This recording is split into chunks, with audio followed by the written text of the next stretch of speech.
guest today is Angela Santi. Italian by birth and cosmopolitan by vocation, Angela Santi is the one-of-a-kind boutique-style leadership and lifestyle consultant for rebellious and ambitious elite entrepreneurs, business owners, and executives.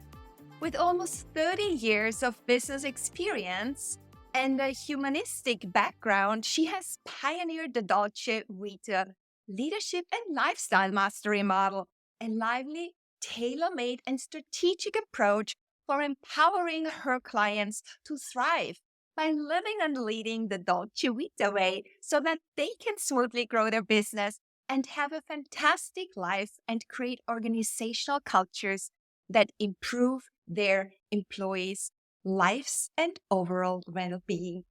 I warmly welcome Angela Santi. Welcome to BrandsTalk. Ciao, buongiorno, hello, hi everyone. Thank you, Brigitte, for inviting me. I am so happy to be here and looking forward to start a conversation. I'm so happy to have you. It's just beautiful to let the Dolce Vita life into life. And before we dive deep into, would you like to talk a little bit about your transformation from employee to entrepreneur? And that happened 18 years ago. So, yeah, how was that shift and why did you do that to start your own?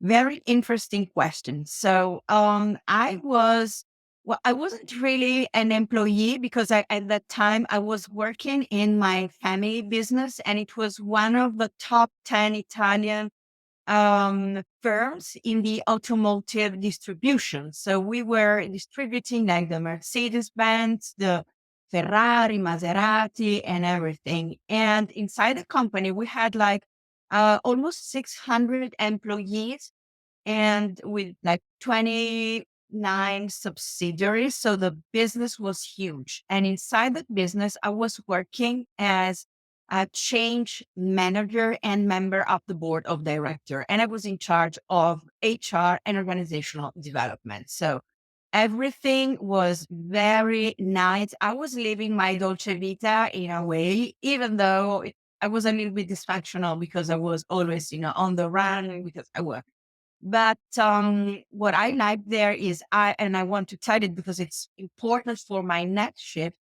I was pioneering um, programs for employees' well-being and welfare. And it was like 1993, 94. So it was really something that very, very few firms here in Italy were doing.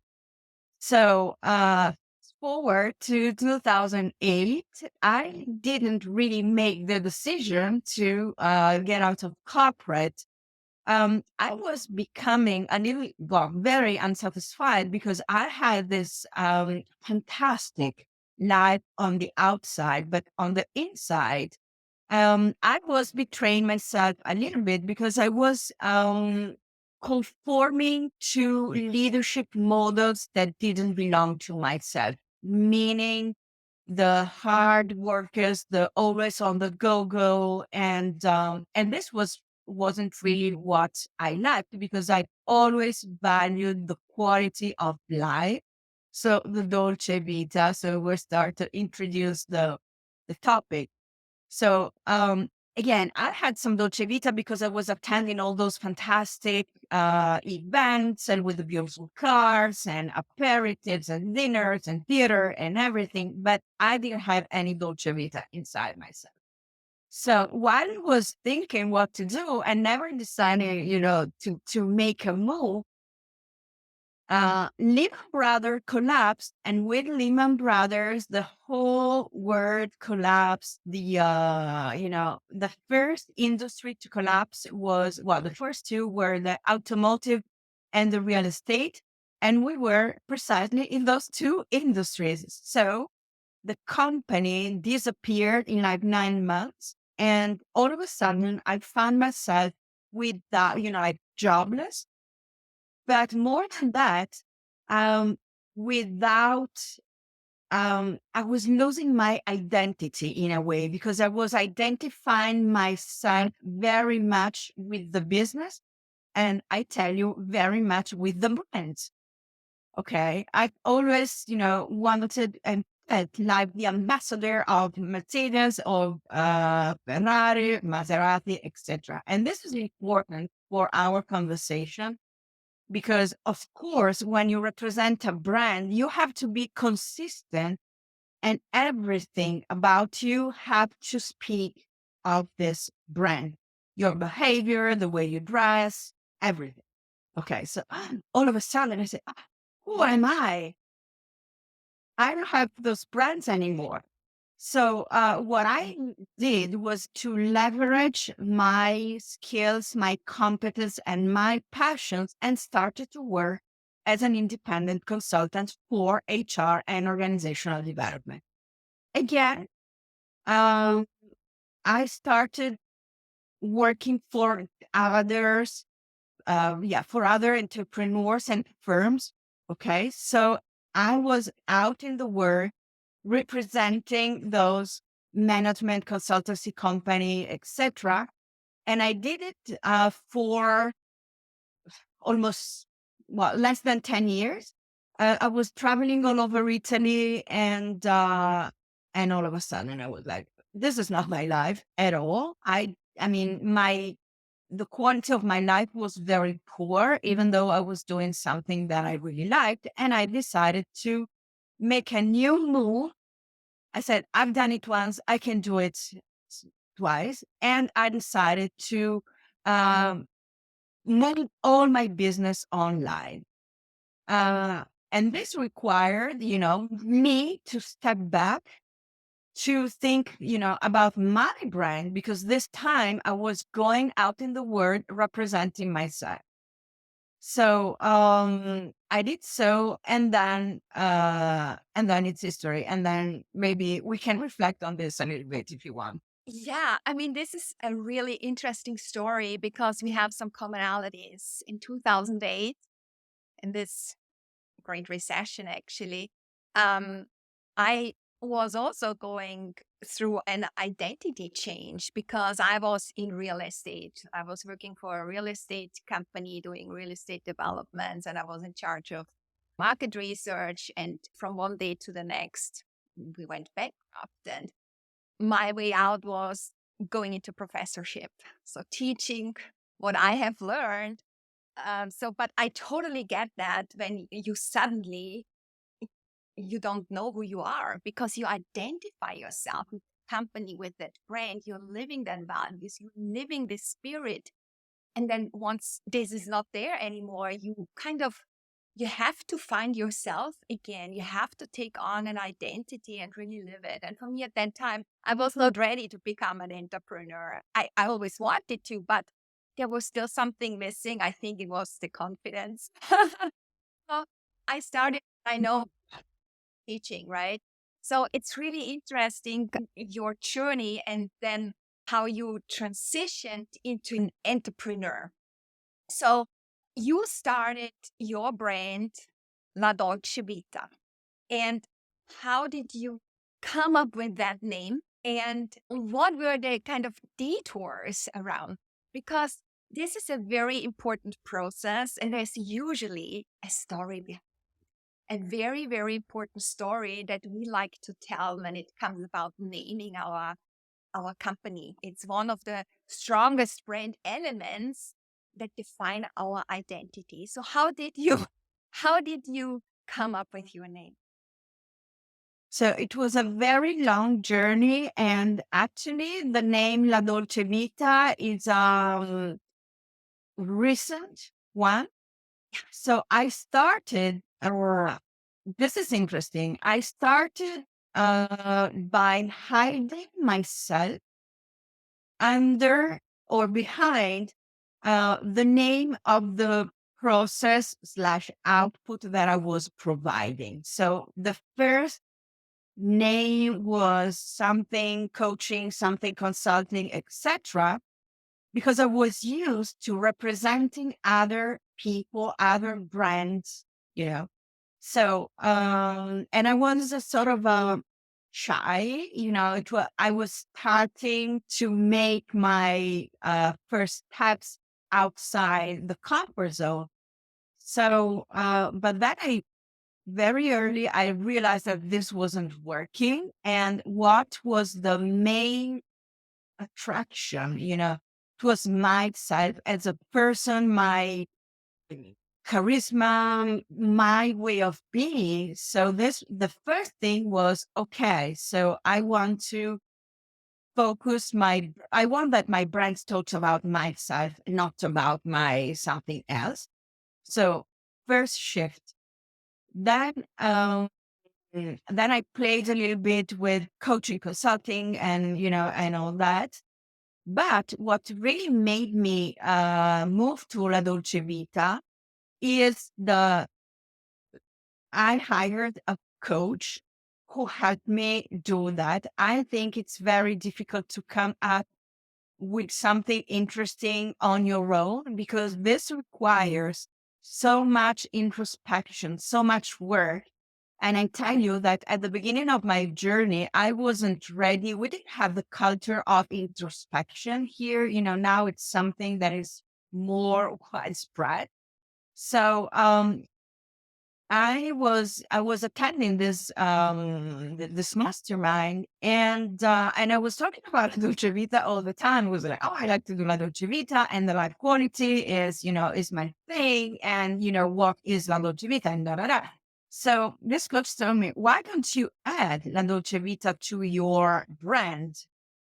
And to me, it was really an aha moment. It was really interesting, and I said, why not?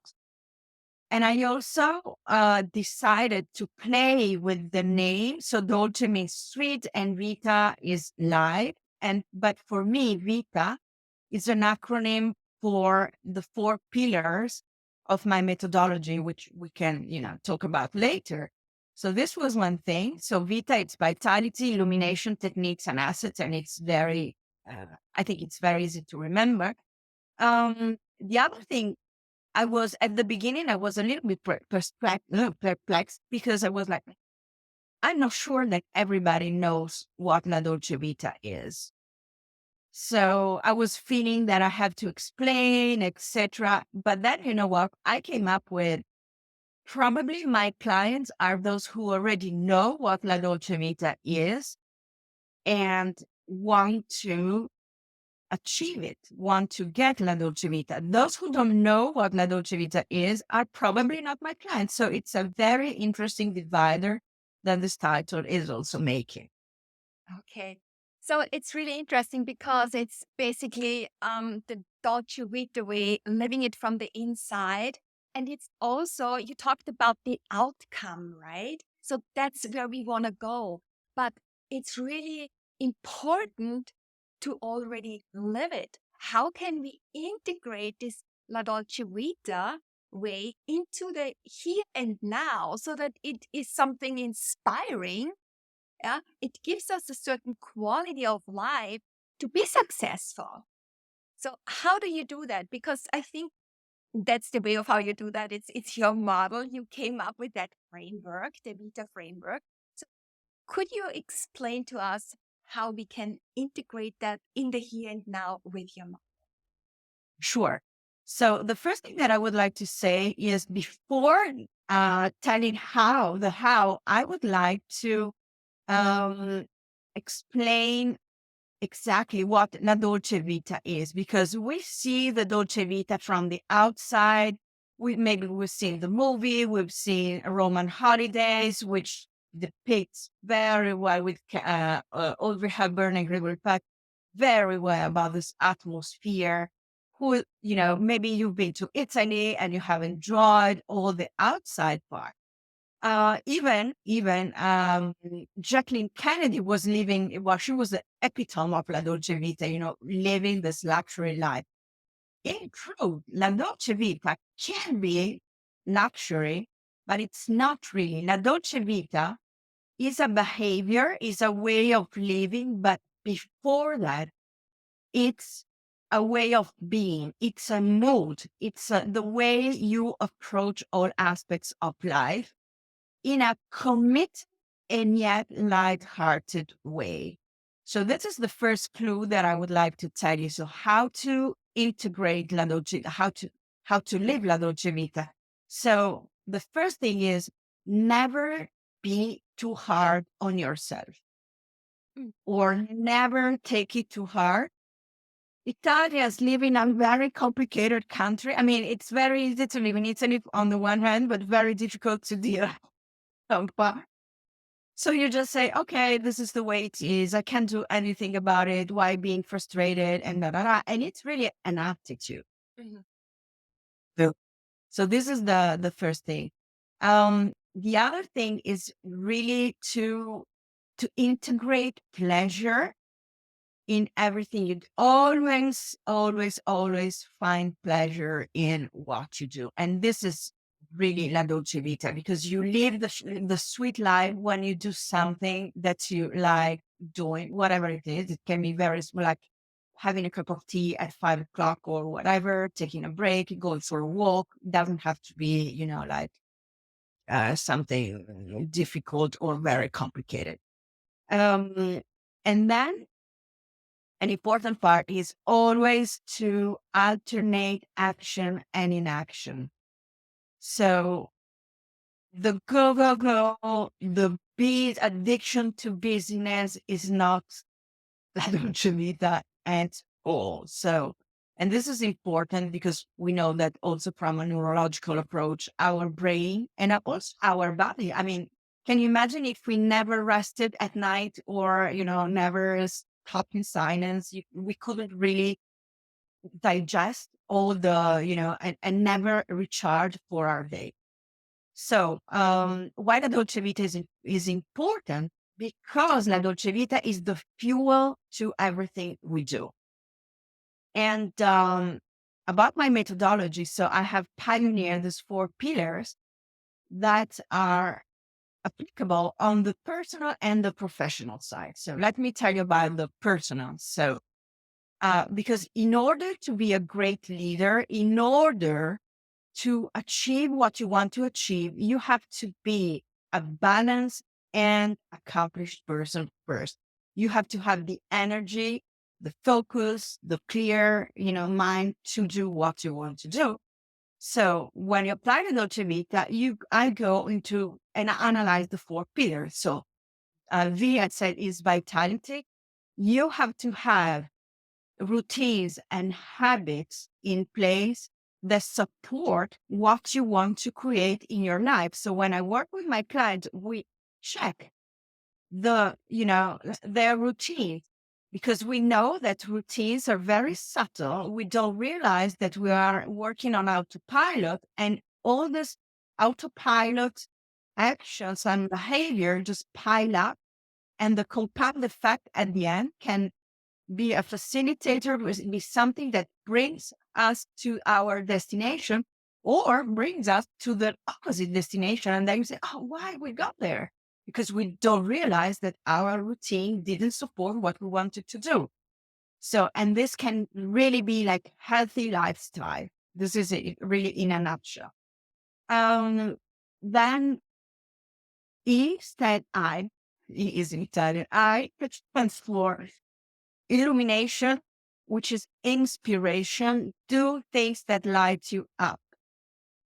It can't be always possible, it's not always possible to be engaged in the job that you really wanted, in the business that you really want, or in tasks that you really want. But find the pleasure in what you do and really try to do as much as you can what is in your zone of genius.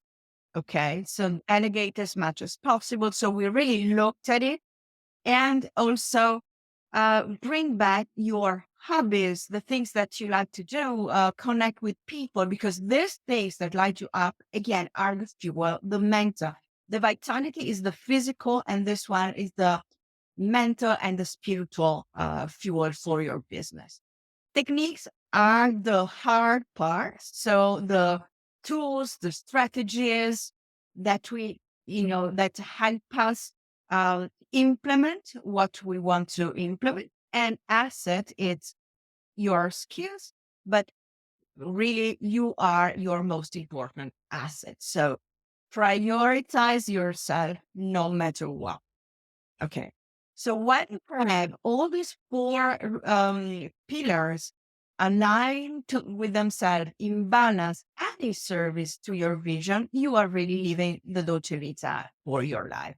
Then you can bring it into the organization, and very quickly the V is the vitality, is organizational well-being and welfare. Illumination is have the right person in the right place, so they are motivated, they are committed, etc., etc. Techniques again are the strategies and what you implement to implement what you want, and assets are your employees and their skills. So this is really in a nutshell. It's a wonderful model. It's really inspiring. So if someone is really dedicated now after hearing this, someone who is starting her own business and is just breaking away from this employment ship.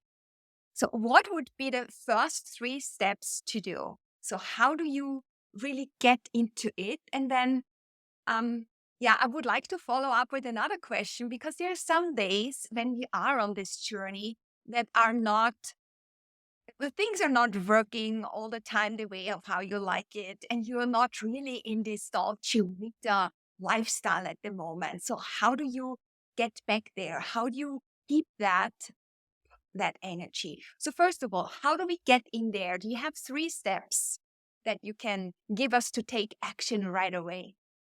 Okay, so I want to say that if somebody is on their journey to entrepreneurship, the there is not much Dolce Vita because they have to go all in and to be very committed. So the first thing that I would like to say is never forget yourself, and never and always put yourself first in your own queue before your business.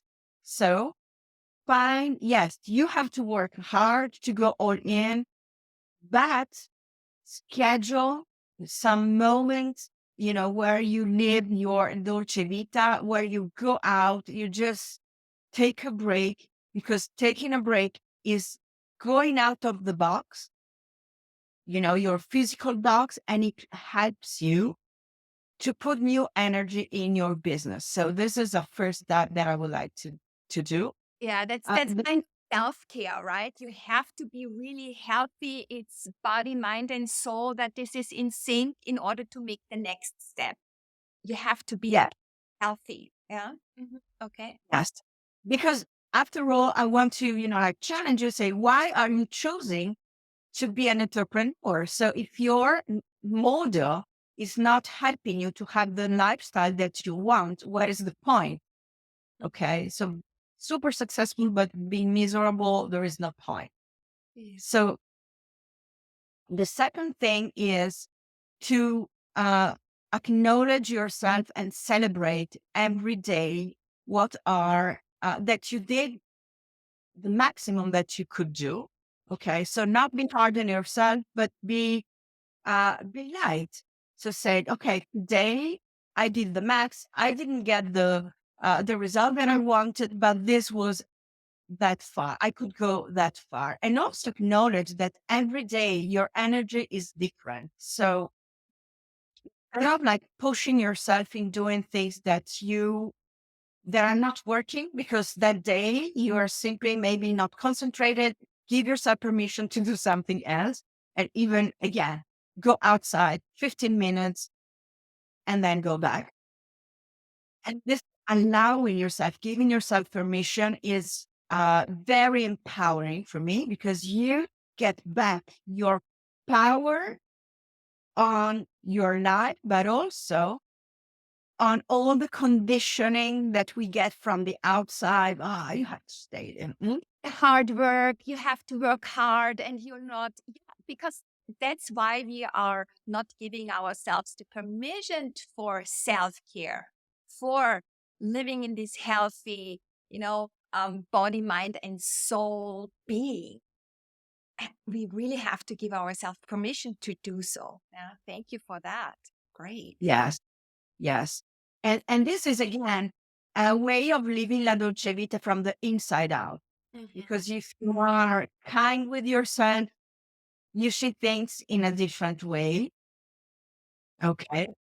And the third one is really to schedule and whenever you want. I mean, maybe it depends on, I mean, there is no cookie cutter, or one solution that works for all. But what I like to do is every week I have an appointment with something that really lights me up. It can be a massage, it can be an aperitif with friends, it can be going to again to exhibition, going out for the weekend, but schedule all these moments in advance and stick to them because they are, in fact, part of your business strategy. These are the moments when you are off business and when your brain is digesting all the work that has done before.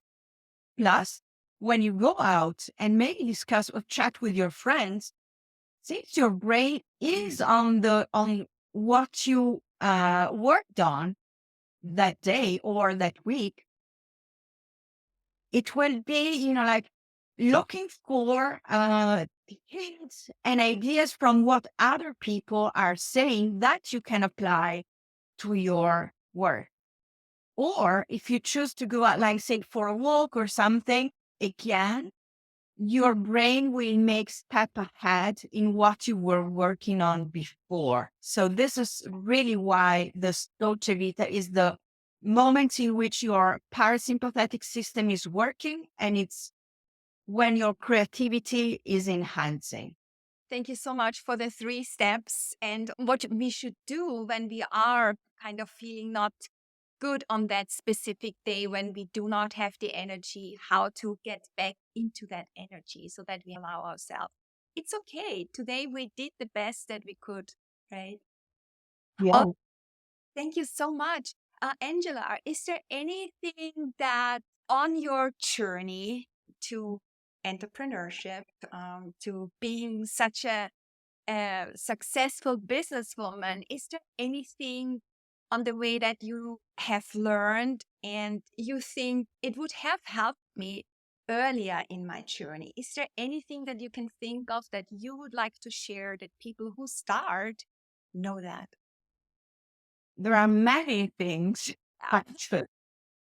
Maybe one or two things would be great. I started really by trial and error. Well, the first thing that I would love to share is get somebody to help you as soon as possible, because this will make the trip shorter, easier, much more fun. You can share everything because doing everything on your own doesn't work. So this is the first thing that I would say.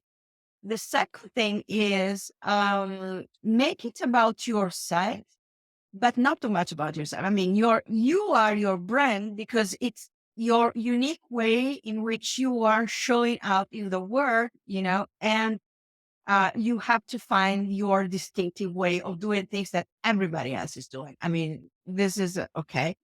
But the other thing is get very clear on who your ideal client is, who you want to work with, and be aware that this will evolve with time because you are evolving as well. So don't get too much down the rabbit hole of perfectionism. Maybe earn as you learn. So, like define a specific ideal client and try. And the other thing is really, yes, you don't have to make it right the first time. It's a process. So acknowledge that this is a process, and just be willing to experiment and get feedback. Feedbacks are so important. Yeah, I think the feedback is of utmost importance, and the feedback of the fact that you're taking action, because you really have to do something in order to get somewhere. And it takes time. We cannot be impatient. Things are clearing up once you walk the path. And then once you get a better feeling about who you really are appealing to, because in the first moment you think like, I can be to this target audience and there is another target audience and let's serve everyone. This is not possible. We have to really focus and feel into us and then understand, okay, who is that audience that I attract by feeling into us who we are. It's the way of how we present ourselves then to the world and appeal to those that feel about this. What she said resonates with me. Yeah. So they get to know you. They get to like you and then they get to trust you. But it has to be a target audience that really resonates with and with who you are and what you are able to bring to the world and the difference that you make to them after all. So I really like that because it's a process and it evolves over time because you're crystallizing who you are over time. So it becomes much more prevalent with every action that you're taking. Yeah, this is very true. And I really think that what's important is to, again, not waiting to have everything perfect because there is no perfect. Get out, try, experiment, know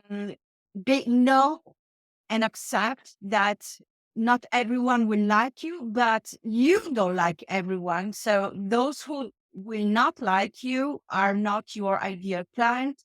And then don't listen to everyone, because if you start listening to also stick to something for a certain amount of time, try it out and then go. Otherwise, it's the nice shiny object syndrome. You get nothing done. You work a lot. You waste a lot of time. There is no Dolce Vita because you are frustrated. Nothing is working and this and this and this. So really, and and be aware that many things will not work, but this is just part of the learning process. Yeah. This is all especially difficult for perfectionists, as you say, to detach yourself from being perfect and just walking the talk and just doing it. And it's okay to have this setback, integrate that in your life because you need to have that because there is some truth in it. It's something that you need to understand and learn from in order to go forward.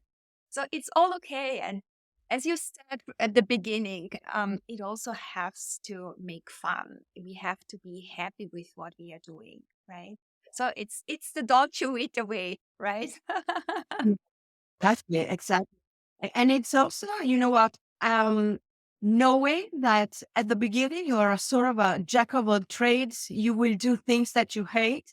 For instance, I hate to learn the algorithm of, all social medias. I decided to stick only with LinkedIn because my client is there, etc. But this was a learning process. And as soon as possible, as soon as your budget allows it, just delegate what is not in your zone of genius, because um, how can I say, technology evolves so quickly that it's a business in itself. It's a job. Every part of the process is an expertise, requires an expertise. So you don't want to be expert in everything because you will not be expert in everything. But at the beginning, it's sort of probably, At the beginning, you have to wear all these different hats, but over time, you really need to think about what is my zone of genius. It's the 5% of being the most important parts of your business is 5%. It's where you are the CEO and everything needs to be delegated. yeah. It takes some time to get there though. All right. So we are almost at the end of our show, Angela. I would like to do a quick, rapid fire terms game with you. Are you ready to give me quick and short answers? Okay. Okay. Ready. Italy, Dolce Vita. Your favorite Italian dish? Gnocchi di patate al pomodoro. Oh, quality. Everything is everything. Okay. Women empowerment. Eh, Brigitte? Teresa. Yeah. Non I would say Angela. I don't say. And brands. What does a brand mean to you? A brand to me means I think immediately of the Ferrari. So a whole way of living. Whole way of living. Yeah. Angela, where can listeners find you and get in touch with you? So I have a website which is www.angelasanti.it, like Italia, and or on LinkedIn. Good. Angela, thank you so much for being my guest today. It was a pleasure to learn how to live and lead the Dolce Vita lifestyle. Thank you so much. And to integrate that into our lives, in our private lives, and also in our work life, so that we have a true balance of the two. Thank you so much. Thank you, Brigitte. I'm honored to be here. It was such a great conversation, and I really hope that we deliver a lot of value to your listeners. Yeah, definitely. Thank you so much, Angela.